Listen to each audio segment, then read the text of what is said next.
Hello and welcome, all fishermen. I'm your host, Joseph Oliver. With the winter season here, open water fishermen are getting bored and are ready to get back out on the water. However, you could be fishing right now. We're going to show you how, coming up on Caught on the Ice.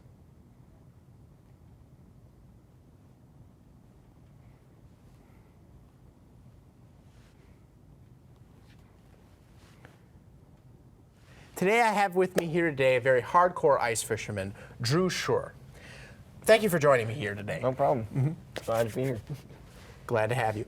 So Drew, how long have you been ice fishing for, and why did you get into it? I've been ice fishing since age 3. My grandpa got me into ice fishing, and my brother and my dad.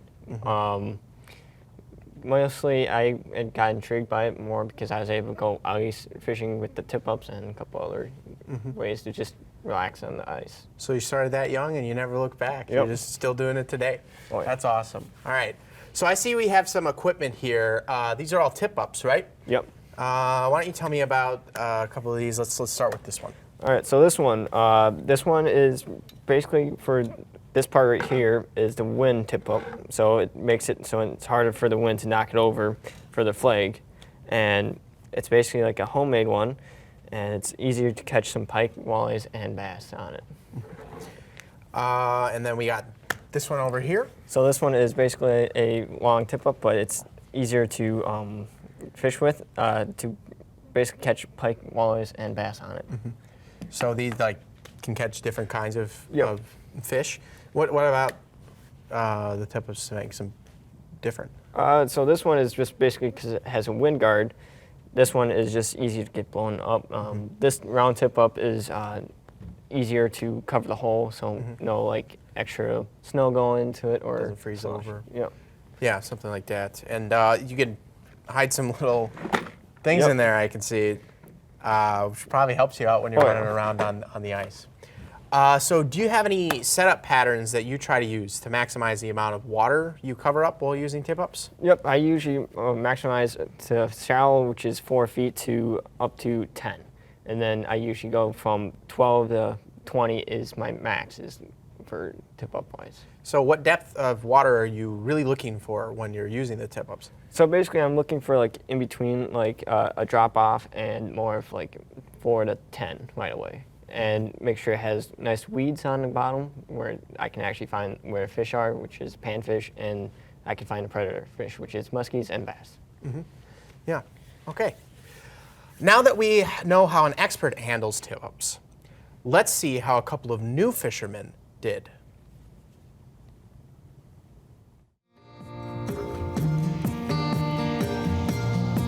All right, so we got a couple different tip-ups we're gonna set up for you today.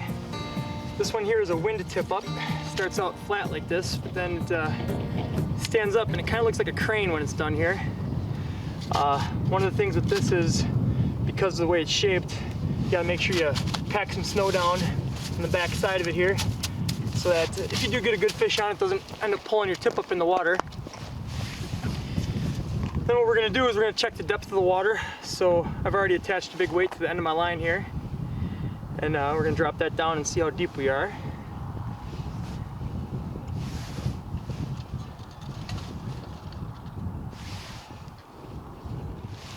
All right, now that we've dropped it down, we have an idea how deep the water is here. We're gonna put a little marker bobber, this little guy right here, just on the edge here, so we know how deep we are.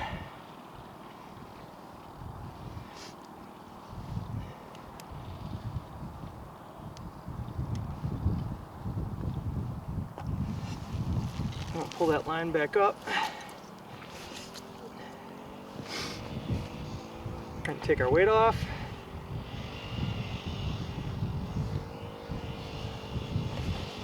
We're gonna put some bait on here. Just got a single hook on this one. Just using a single red hook. We're gonna run this through the back of a shiner here and drop it down.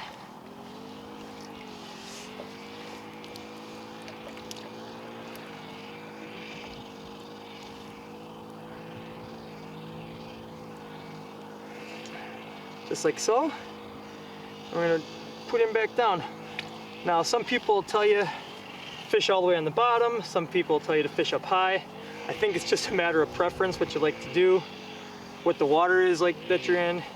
So what I'm gonna do is, I know how deep I was, so I'm gonna slide this marker bobber down about 2 feet. I'm gonna fish about 2 feet off the bottom with this. So I'm gonna reel up my extra line here.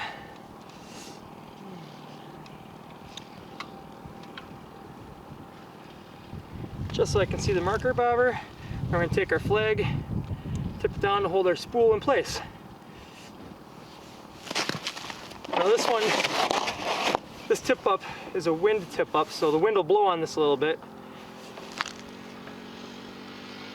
And that'll allow this to go up and down a little bit and naturally make that bait move in the water. And hopefully that'll help attract the fish. We don't have much wind today, but a little bit of motion is better than none at all. So we got one line in the water. All right, so we got a second tip up here. This one is designed to sit over the top of the hole like this, and it's supposed to help keep the water from refreezing on your tip up. Where the other ones, you'll have to come out and use a scoop and scoop the ice out periodically. This one's supposed to allow it to just stay in the water and you don't have to do that.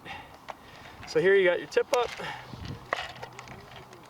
We tip that little section down there. On the bottom here is our reel and our hook. So just like before, we're gonna put our weight on there and check the depth of this hole. We don't know how deep this is right here.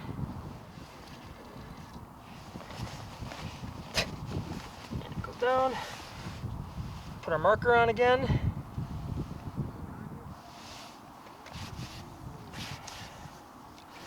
And we're actually quite a bit shallower right here than we were before in that last hole. But that's all right. Fish swim everywhere.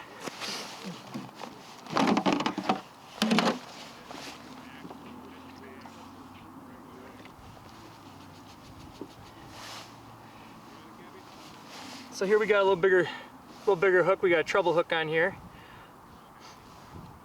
People prefer to hook their fish different ways. I prefer to go through the back. That's just my preference. This is a little sucker fish instead of a shiner. We're gonna let him go down and swim around and hopefully draw some attention. Since he's only about 4 feet deep, we're only gonna set him down about 2 feet. We're gonna keep him pretty shallow, just under the ice.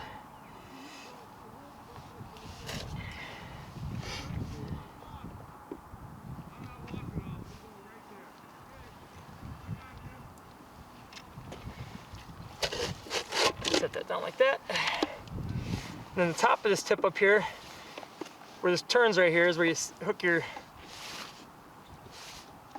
flag in. And when a fish comes along, they'll turn it and your flag will pop up.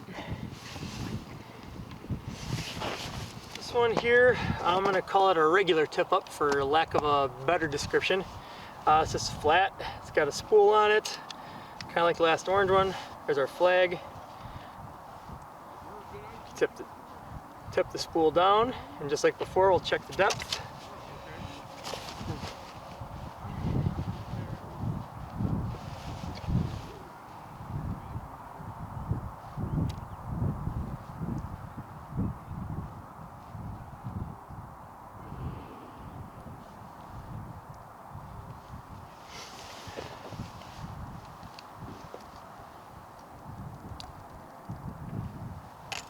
Alright, so this hole is not very deep either.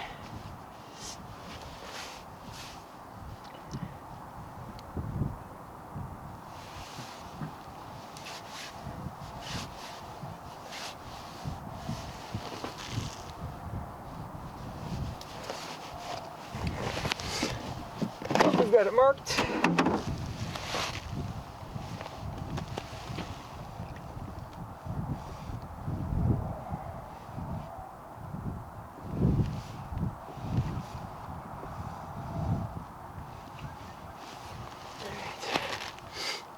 Got a small hook on this one, so maybe we'll get lucky and catch a big old perch. I know they're out here.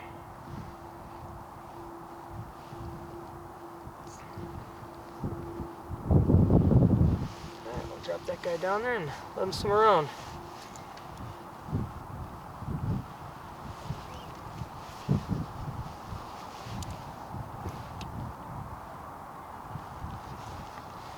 And we'll shallow him up a little bit.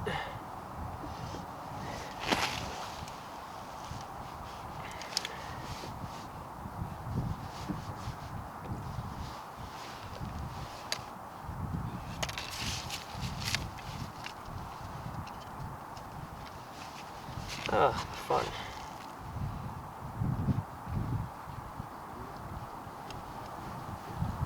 You guys play.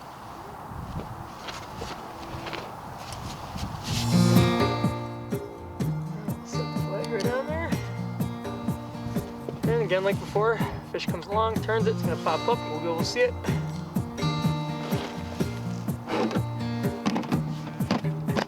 And there you go, we got a few tip-ups set up.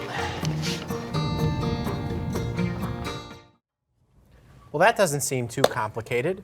I think I could do that. What do you think, Drew? I How think- did he do? I think he did pretty well.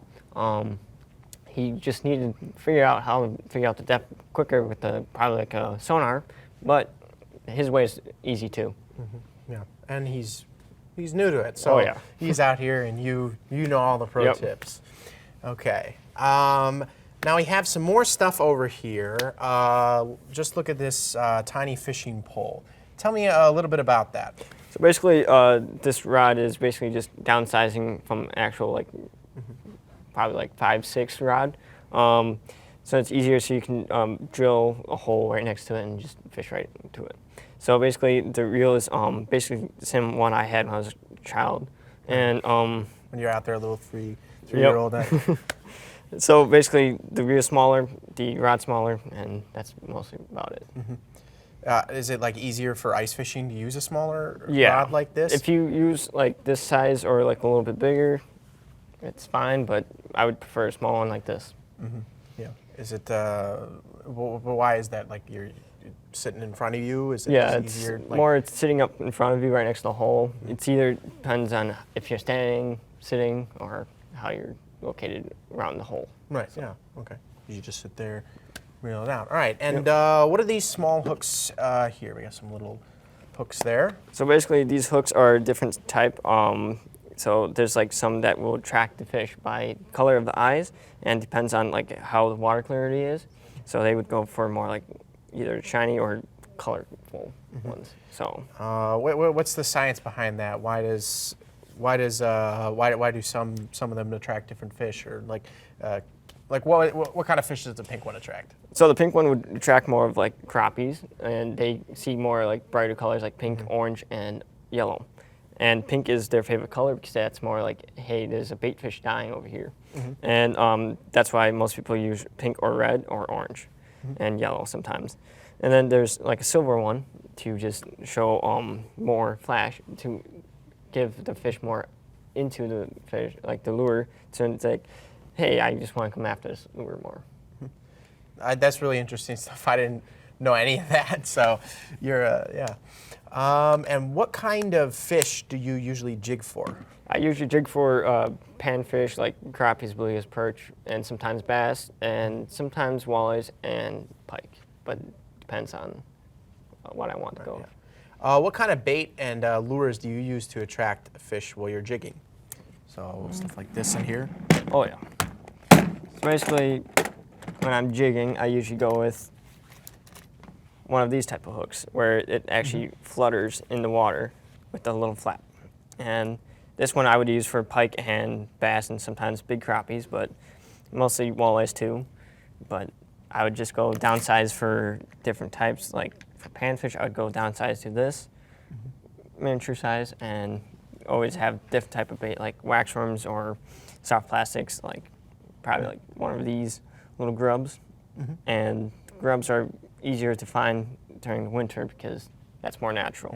Yeah. What techniques are good for jigging? So basically, you want to either jig it slow, so the fish will be like, okay, if it's like a really windy day, it's easier for them to actually catch it and figure out, oh, hey, this is like a bait fish.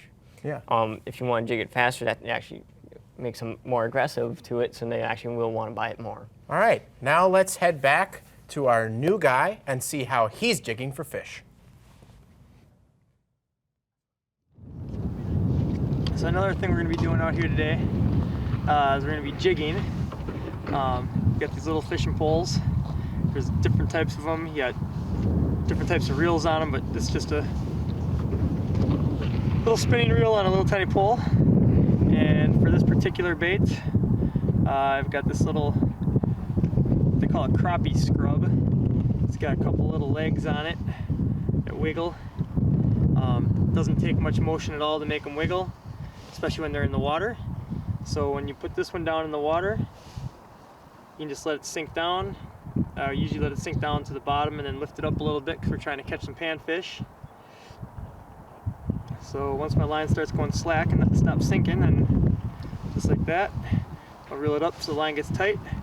With this particular type of jig, you can just twitch it a little bit.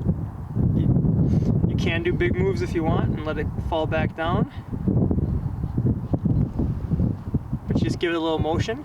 And again, with this one having those little spindly legs on it, just a little bit of wiggling in your rod tip, and those legs wiggle down there, and hopefully a fish is in the area and sees it and decides that looks like something it wants to eat and it's hungry. Also on here we put a little wax worm on the hook for a little extra incentive for the fish. And then another type of jig that we've got set up is just this little tiny panfish jig. This one's a nice bright green, and got a little wax worm on that one too. And so this one here, you got to work it a little bit more because it doesn't have a natural motion. But it's the same thing, you can let it sink down.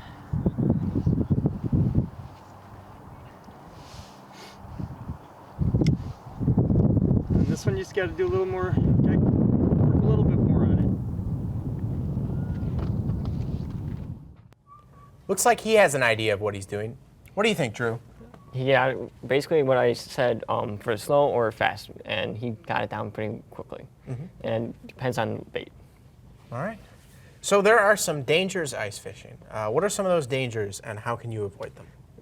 There's a couple. So there's like thin ice right next to a river, which is the most common one where most people go in, or you can go find a spring on an actual lake where it's very thin and it gets like 2 inches, and that's when most people fall through to 1 inch of ice, and that's where you kind of want to stay away. And the best idea is to have a sled bar or an ice chisel where you check the ice all the way through. So, like, speaking of that, how thick should the ice be before you consider going out? Most people say 2 inches. I say for myself is 4 to 5 inches. Keep it safe. Better safe than sorry, Oh, right? Yeah. It's very important that everyone stays safe out on the ice, but the best part of ice fishing is just going out and having fun. What's your favorite part of ice fishing? Well, being in the woods where I can just relax and have no one come bother me, or just enjoying the nice scenery and watching a couple nice wildlife go by. You like the solitude of it all, and when you're out ice fishing, do you like have a heater and you're relaxing out there? Yeah, I have a heater and a shanty. Sometimes I would have a football just to throw around. But A football to throw around? Yep. Yeah. All right. Now that we've learned a couple things, I think it's time to have some fun with our friends and family out on the ice.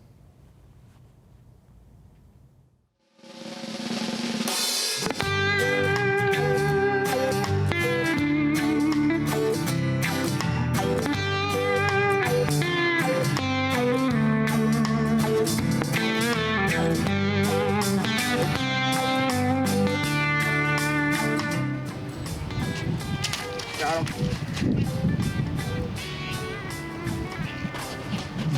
Bobber. It's not that big. Little color. Yep. Probably should grab pliers, eh? yeah, probably. I'm gonna go grab them.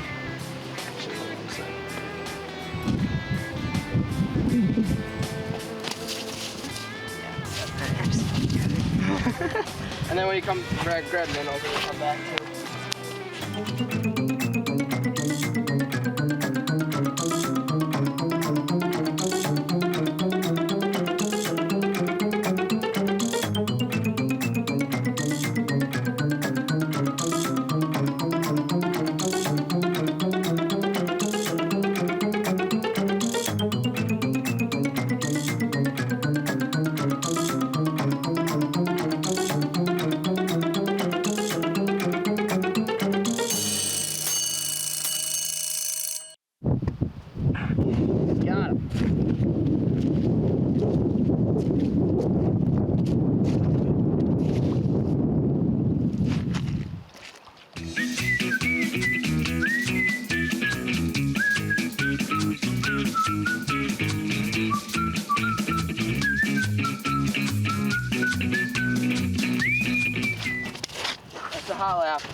my cardio for the week.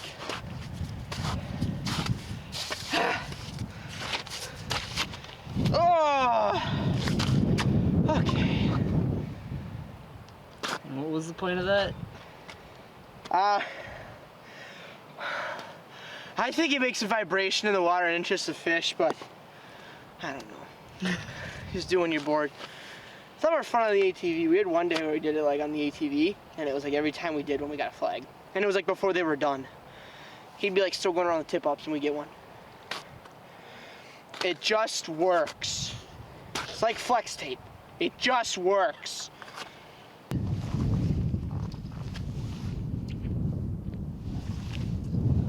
Hey, we got a little largemouth bass. Got a little bass. How about that?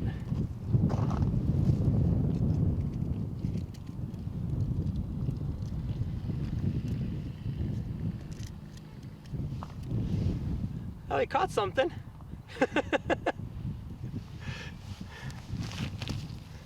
I'll let him go. Got it. It's a baby. A little better. He's all tangled up here. Yeah, he is. Now you want to grab the pliers, Cal? We're going to need the pliers to get the hook out of his mouth.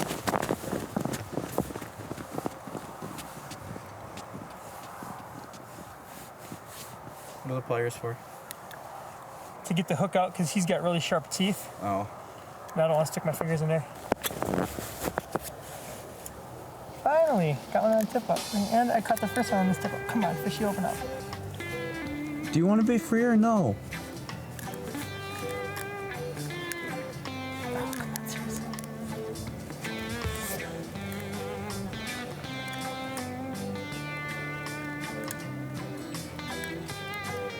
Swallow it.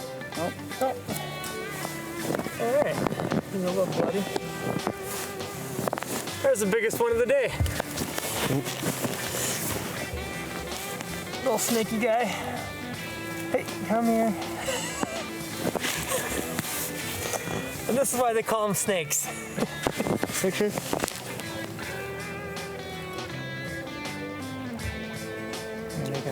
Gotta go. All right, let's let him go.